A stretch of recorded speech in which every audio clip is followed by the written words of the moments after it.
she survived the summit. That's the cruel paradox. On K2, the mountain that refuses mercy, Jing Guan did everything climbers dream of doing. She stood on top of the world's second highest peak, breathed the thin air at 8,611 meters, and turned back alive.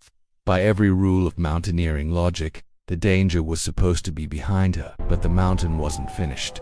At 10 p.m. in darkness so complete it swallows sound, Jing was no longer climbing upward. She was descending careful, exhausted, believing the hardest part was already over. Below her lay Camp 1, then safety, then sleep. Above her, nothing but black rock and the silence of altitude. And somewhere in between, something moved. This is not a story about ambition at the summit. It's about what happens after, when relief dulls attention, when tired legs trust familiar ground, when the mountain finally decides to collect its debt. By the end of this story, one question will linger longer than the tragedy itself. Did Jing Guan die because of K2, or because she believed she had already beaten it? Stay with K2 stories not for drama, but for understanding.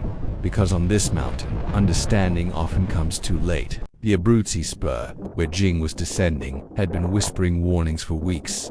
Loose rock, exposed slopes, heat stripping snow away, rain loosening what had been frozen in place for decades. Many climbers had already listened to those warnings and turned back. Jing didn't. At 5,400 meters, roughly 150 meters above advanced base camp, her journey ended. Not with a storm, not with a fall, but with a single, violent interruption in the dark. And the most unsettling truth is this. If you had asked her an hour earlier whether she felt in danger, the answer might have been no, because K2 doesn't always kill you when you're fighting it. Sometimes it waits until you think you're done. This is where the story truly begins. Weeks before Jing Guan ever stepped onto the Abruzzi Spur for her final descent, K2 had already been sending signals, quiet ones, easy to rationalize away.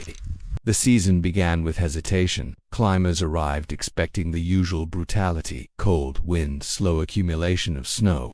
Instead, they found something more unsettling. Bare rock. Slopes that should have been locked under snow were exposed, fractured and unstable. The mountain looked unfinished, as if it had been stripped down to its bones. Day after day, the sun baked those slopes. Then came rain, rare at these elevations, but devastating when it arrives. Snow, that usually binds the mountain together, vanished. What remained was loose stone stacked on steeper angles than it had any right to be. People noticed. By the time teams began rotating between base camp and Camp 1, rockfall had already become a conversation spoken in low voices. Not panic, just awareness. Helmets stayed on longer. Climbers paused more often, listening for the sound that makes your blood freeze, the sharp crack of stone breaking free. Many turned back early, not because they lacked strength, not because they lacked experience, but because something felt wrong. Over half the climbers originally on K2 abandoned their summit plans, quietly packing gear and descending while they still could. Those decisions didn't make headlines, they rarely do. Jing Guan stayed. She was 37 years old, part of the imagined Nepal team led by Mingma Ji Sherpa group, respected for discipline, patience, and judgment. They waited when others rushed. They advanced when the mountain allowed it. And when the weather finally shifted, when the jet stream loosened its grip, they were ready. From Camp 1 upward, conditions improved.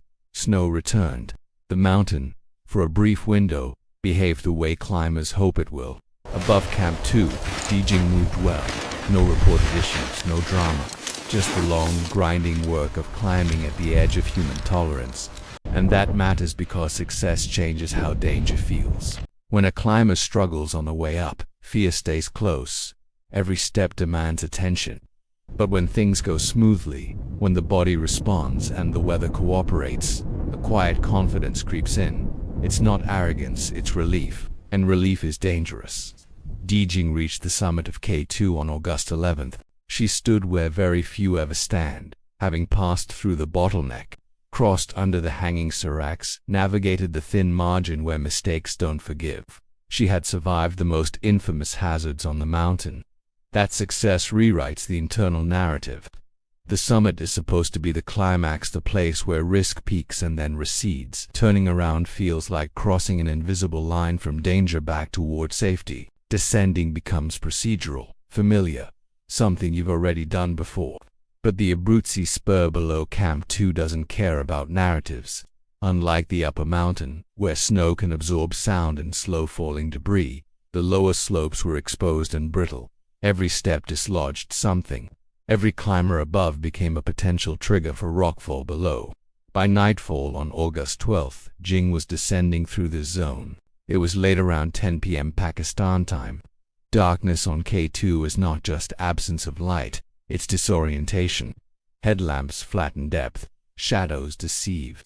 You trust muscle memory more than vision, and muscle memory was telling her she was almost home. Camp 1 had already been passed, advanced base camp was below. The worst, she likely believed, was over. The mountain had already tested her hand, she had answered, but fatigue changes judgment in subtle ways. After a summit push, the body is hollowed out, sleep-deprived, dehydrated, decision-making narrows. You stop scanning the slope above and focus on placing the next step. You move when it's good enough, not when it's perfect. Others on the mountain that season had talked about this exact stretch, the unnerving randomness of it. Rockfall without warning, no storm, no tremor, just gravity doing what gravity always does. The warnings were there. They always are. But here's the quiet truth of high-altitude climbing. No one believes the warning applies to this moment. Not when you've already survived everything else. Jing was not reckless. She was not careless. She was doing what climbers have done thousands of times, descending through familiar danger with an unfamiliar sense of relief.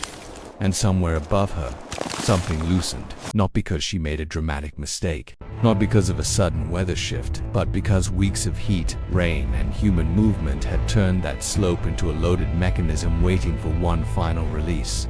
The mountain didn't roar. It didn't announce itself. It simply let go. And the question that begins to form quietly and comfortably is this: if so many others turned back, why was she still there? That late, on that slope, in the dark.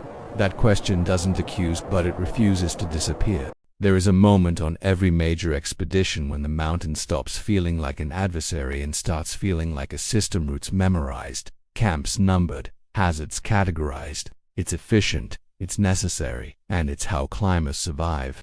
But systems have blind spots.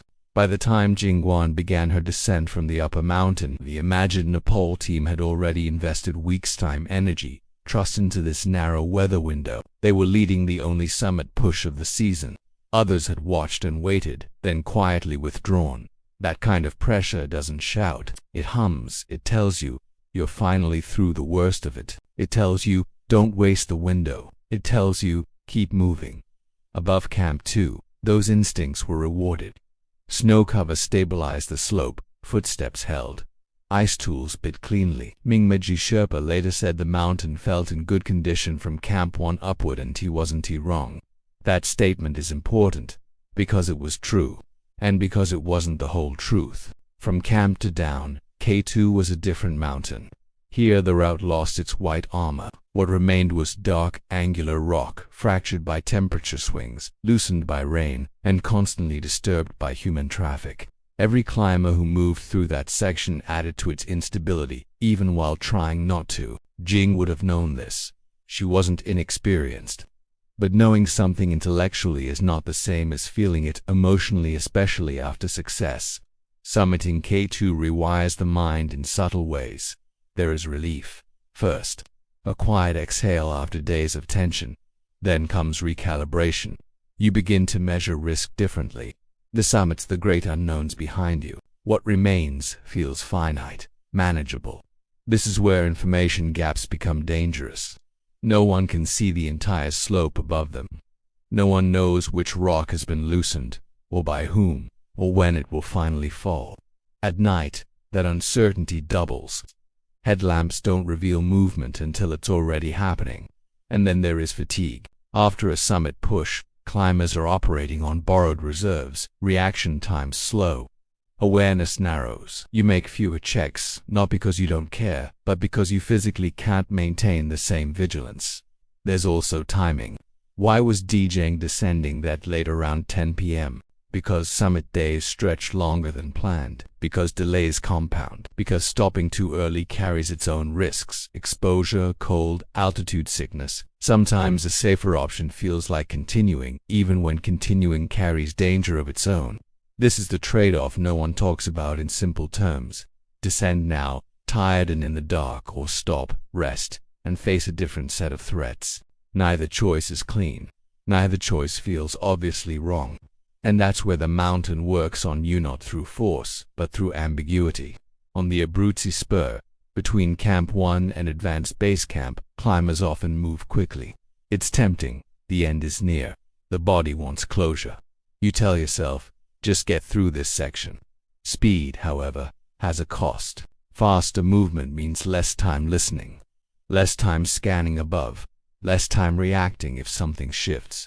And on loose terrain, speed doesn't always equal safety. We don't know exactly how Jing was moving in those final minutes. That uncertainty matters, because it prevents easy judgment. What we do know is this: the slope above her was active, not dramatically so, not visibly collapsing, just active enough to be lethal. A single rock, dislodged somewhere higher by gravity, by a climber, by nothing more than time begun to fall. It didn't choose her, it didn't aim. It followed the only rule it ever follows. Down there was no warning, shout, no time to step aside. In darkness, with fatigue dulling reflexes, the margin for response shrinks to almost nothing. This is where the idea of avoidable becomes complicated. Could she have descended earlier? Possibly. Could she have waited until daylight? Maybe. Could she have chosen a different line? Unlikely. Every option carries hindsight now. None of them carried certainty then, and that's the hardest truth for the people who were there. Because the mountain didn't punish recklessness. It exploited normal human decision-making under extreme conditions. The pressure wasn't dramatic. The mistakes weren't obvious. They were small, accumulated, almost invisible. And when the rock finally struck, it didn't just end a life. It collapsed the illusion that the danger had passed. The rescue team would later find Jing's body about 150 meters above Advanced Base Camp, at roughly 5,400 meters. Close enough to safety that it feels unbearable. Far enough that help couldn't arrive in time. That distance, those final meters, is where the mind keeps returning, because it suggests a haunting possibility. If one decision had shifted by minutes, if one pause had been taken, if one assumption had been questioned. But mountains don't operate on ifs, they operate on moments. And this moment, the one no one saw coming, was already in motion. There is a final illusion every climber carries, even the most experienced ones, that once you turn around, once you point your body downhill, the mountain loosens its grip. Doesn't. On the Abruzzi Spur, the slope narrows and tilts in a way that forces commitment. You don't wander across it, you move through it, step after step. The same diagonal traverse climbers have followed for decades. In daylight, it feels exposed. At night, it feels endless. Jing Guan was moving through that darkness when the mountain crossed the line from indifferent to final. No storm, no wind screaming through the ropes, no dramatic collapse, just gravity, patience, and timing. The rock that struck her was not extraordinary. It wasn't massive. It didn't announce itself with thunder. It was one of thousands loosened over weeks of heat, rain, and human passage, waiting for the precise instant when balance finally gave way. This is what makes rockfall uniquely cruel. Avalanches roar, storms warn, even crevasses reveal themselves with cracks and shadows. Rockfall often arrives without language. You hear it when it's already too late, if you hear it at all. At 10 p.m., with headlamps narrowing the world into a cone of light, Jing's awareness would have been forward and down, not up, rarely up. Climbers are taught to watch above, but fatigue rewrites priorities. You protect your footing first.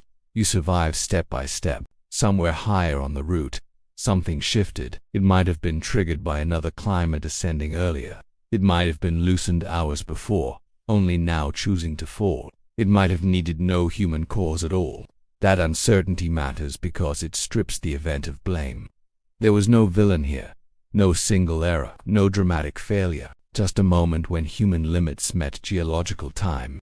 The impact was immediate, fatal. No call for help echoed down the slope, no chance for rescue. In that thin air, at that hour, there was nothing anyone nearby could have done, and then the kind of silence that follows shock, not calm. Climbers below would not have known right away what had happened. In the dark, accidents blurred together, a pause in movement, a delay, a headlamp that doesn't reappear where it should. On big mountains, people disappear in plain sight.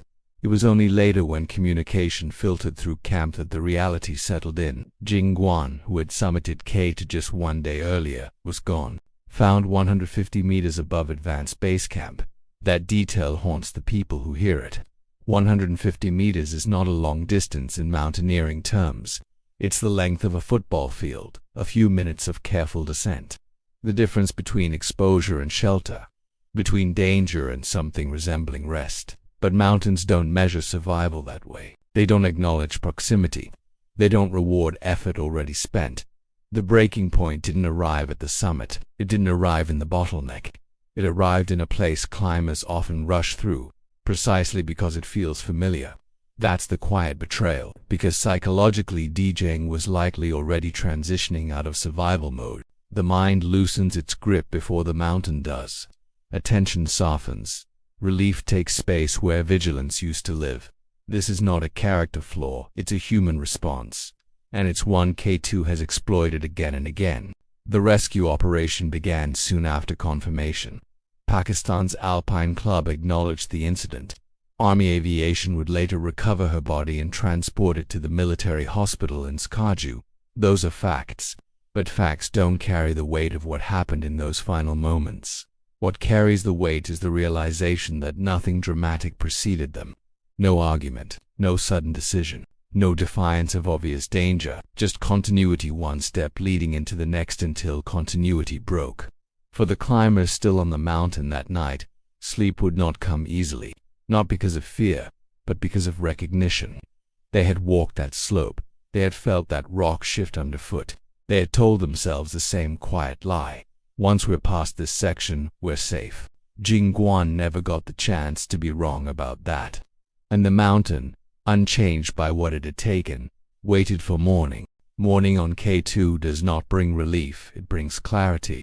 When daylight returned to the Abruzzi spur, the slope looked exactly as it had the day before, loose, quiet, deceptively ordinary. No scar marked the place where Jing Guan had died. No visible sign explained why one person had not made it through while others had. That absence is what unsettles people most. Rescue teams moved carefully. At altitude, even recovery is dangerous. Every step risks triggering the same forces that caused the accident in the first place.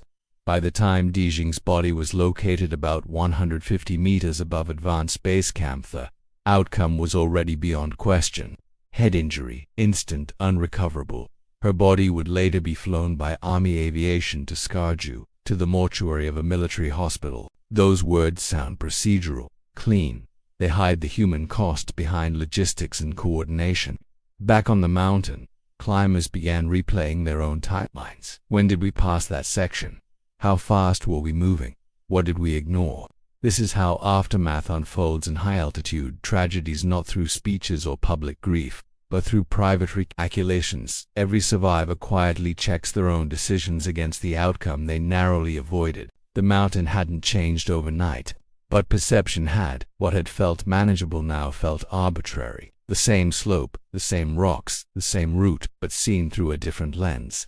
One shaped by the knowledge that success did not protect Dijing, that timing, not skill, had been the final variable.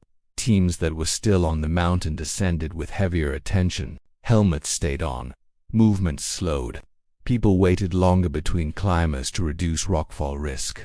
But even these adjustments felt insufficient, because they always come after. The season's earlier withdrawals suddenly looked less like caution and more like foresight. Weeks of extreme heat followed by rain had stripped away the mountain's natural stability. Snow that normally holds rock in place had vanished. What remained was a structure waiting to fail, piece by piece. Everyone knew this. Everyone said it out loud. And yet, one summit push still happened. This is not an accusation. It's an observation. Mountaineering lives in that tension between knowing the risk and believing you can manage it, between statistics and singular moments, between what has happened before and what might happen to you. For Jing's teammates, grief mixed with something harder to name, because her death did not fit the familiar narrative. She didn't fall into a crevasse. She wasn't caught in a storm. She didn't make a dramatic mistake. She was doing what climbers are supposed to do, coming down. That reality is difficult to process because it offers no clean lesson, no obvious correction, just the uncomfortable truth that some dangers don't escalate, they persist quietly until they strike. In the days that followed, conversations on K2 softened, voices lowered, ambition recalibrated. Climbers spoke less about summits and more about timing, patience, and luck, though no one likes to admit how much of survival depends on that last word. Jing Guan became part of the mountain's memory, not through legend, but through absence, a name spoken carefully, a presence felt in the places people paused longer than they had before. And perhaps the most painful realization settled in slowly, that nothing about the day of her death had felt extraordinary at the time, which means it could have been anyone. That thought follows climbers long after they leave the mountain. It travels home with them. It surfaces in quiet moments, years later, when they try to explain to someone why they no longer climb the way they once did, because some lessons don't arrive as warnings, they arrive as loss. In the weeks after K2 emptied out, after tents were folded and ropes pulled, one question lingered among those who had been there. Where, exactly, did the climb go wrong? It's a question people ask because they need an answer that feels proportional to the loss, a clear mistake, a wrong turn, something that can be pointed to and corrected next time. But Jing Guan's death refuses that structure. The truth is quieter and far more unsettling. Nothing went wrong in the way we usually understand it. The plan worked, the weather window opened, the summit was reached, the descent followed the route everyone uses, and yet the mountain still took her. That is the twist at the heart of this story, not a hidden error, but the absence of one. K2 did not punish ambition that day, it punished exposure. Weeks of heat and rain had turned the lower mountain into something unstable, and everyone knew it. Many had listened, many had left, but knowledge alone doesn't cancel risk, it only frames it. Jing made the same calculation every climber makes, that the danger was acceptable, manageable, survivable. She was right until she wasn't. That's the uncomfortable lesson older climbers understand too well, and younger ones learn too late. Mountains don't escalate risk in proportion to your success. They don't care how much you've already endured. They don't reward you for getting almost all the way down. They only care about physics. The final irony is this. The most dangerous part of Jing Guan's climb was not the bottleneck, not the summit ridge, not the place everyone fears. It was the section people rush through because it feels familiar, and familiarity breeds speed. Speed breeds assumption. Assumption narrows attention. In that narrowing, the mountain finds its opening. Jing's story forces us to confront something we rarely want to admit, that survival in high-risk environments is not always about making the right choices. Sometimes it's about how long luck stays aligned with you. And luck, unlike skill, does not improve with experience. If there is a lesson here, it isn't dramatic, it's restrained, almost uncomfortable in its simplicity. The climb is not over when you turn around. The danger does not peak at the summit, and relief is not the same as safety. For those who watch these stories from a distance, it's easy to see tragedy as something separates us, something that happens to other people, on other mountains, in other lives. But for the climbers who were there, Jing Guan's death stripped away that distance. It reminded them that the line between return and loss can be measured in meters, minutes, or a single falling stone. She did not fail K2. K2 simply remained what it has always been, and perhaps the most haunting truth is this. Jing's final mistake, if it can even be called that, was believing the mountain had already asked its hardest question. If you listen to K2 stories, you already know how often the mountain waits to ask one more. If this story stayed with you, consider subscribing, not for the spectacle but for the understanding, because remembering these lives is the closest thing we have to learning from them. On K2, the climb never really ends, it only stops.